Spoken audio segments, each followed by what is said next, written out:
Hello, मेरा नाम अभिजीत है। मैं इकनिक टूल्स इंडिया में सीएसआर के जितने भी प्रोजेक्ट्स हैं वो मैं संभालता हूँ। और जो पिछला प्रोजेक्ट किया जो गवर्नमेंट स्कूल आरआर नगर का है, तो वहाँ पे जो मुझे अनुभव आए हैं, वहाँ पे जो मुझे एक्सपीरियंस हुए हैं उसका थोड़ा बताना चाहूँगा।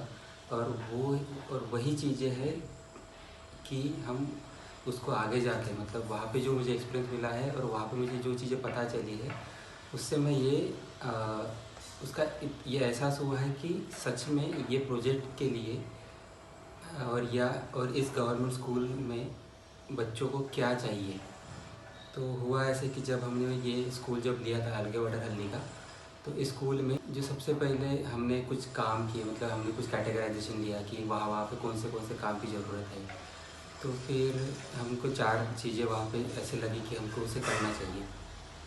तो हमने वहाँ पे कंस्ट्रक्शन किया, पेंटिंग किया, कारपेंटरी किया या कंप्यूटर रिपेयरिंग का काम किया। और तब वहाँ पे जब हमने कंप्यूटर रिपेयरिंग का जब हमने काम किया, तब उन बच्चों के लिए वो कंप्यूटर रिपेयरिंग सबसे बड़ी चीज़, मतलब वहाँ पे कंप्यूटर तो थे पर उसके साथ साथ उनको ये भी नहीं पता था कि इसको कैसे यूज़ करते हैं। जब हमने वहाँ पे कंप्यूटर रिपेयरिंग का जब काम किया और कंप्यूटर रिपेयरिंग का काम करने के बाद जब वो बच्चों ने जब एंट्री किया उस कंप्यूटर लैब में, तब बच्चों को ऐसा लगता था कि ये सच में कुछ तो भी डायमंड है जो हमारे यहाँ पे आया है।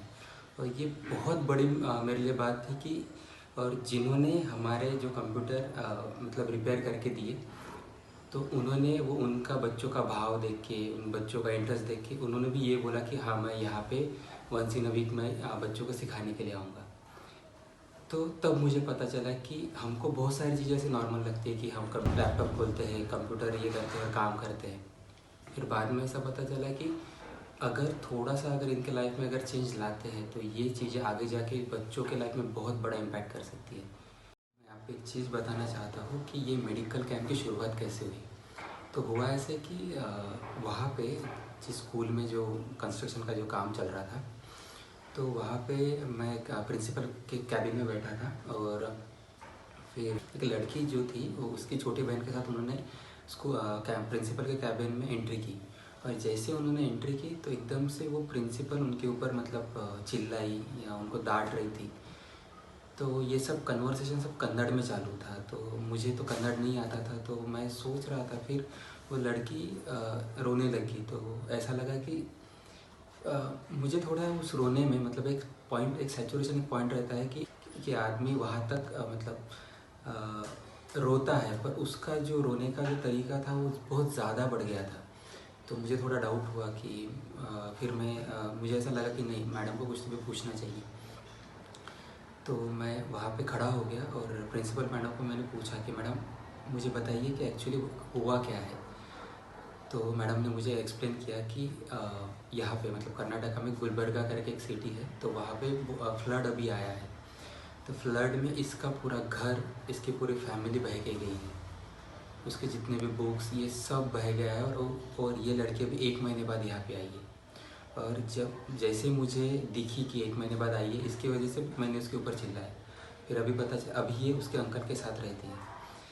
तब उस टाइम पे जब मैंने उस लड़की को देखा, उसकी जब कंडीशन देखा, तो उसकी कंडीशन इतनी ये थी, पूरी वो पतली हो गई थी, पैरों में चप्पल नहीं, कुछ नहीं कुछ नहीं।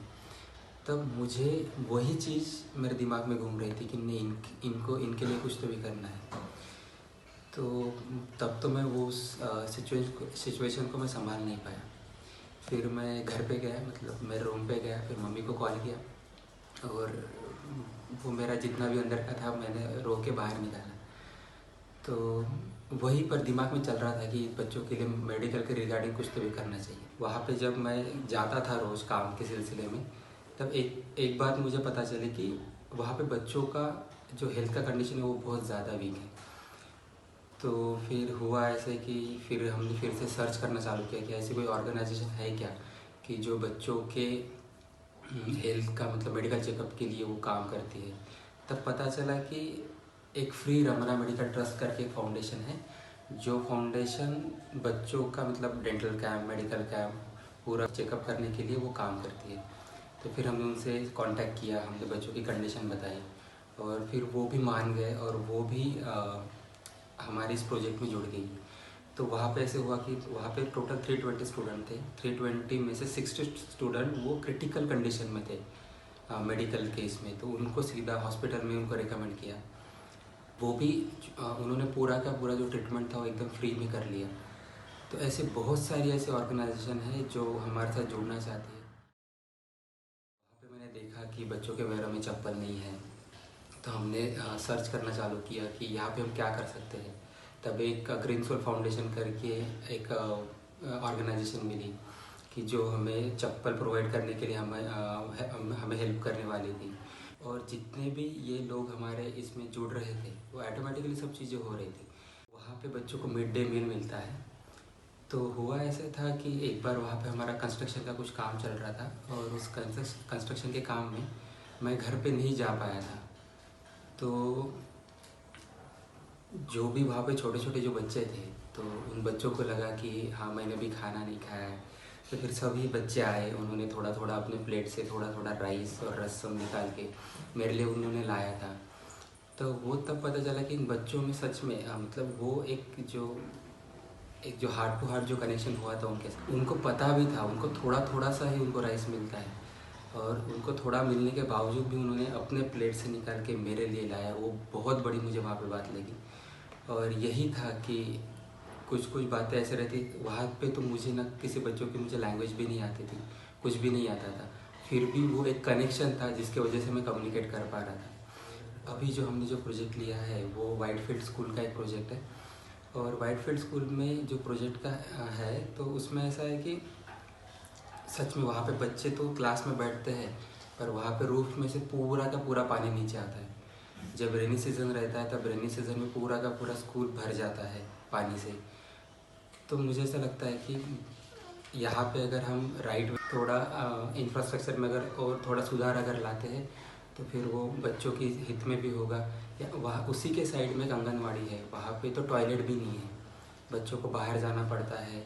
और वहाँ पे ना कुछ साफ़ सुथरा है, तो इसकी वजह से पूरे सांप या जितने भी इंसेक्ट है उनका भी बहुत ज़्यादा उनको तकलीफ़ होती है। और बहुत छोटे छोटे बच्चे हैं, क्योंकि सभी के पेरेंट्स एक तो लेबर है या किसी के घर पे काम करने वाले लोग हैं। तो मुझे इतना ही लगता है दिल से कि अगर हम सब जन अगर साथ में आते हैं और इन बच्चों के लिए अगर कुछ करता है, तो सच में यही बच्चे आगे जाके सोसाइटी में बहुत अच्छा काम कर सकते हैं।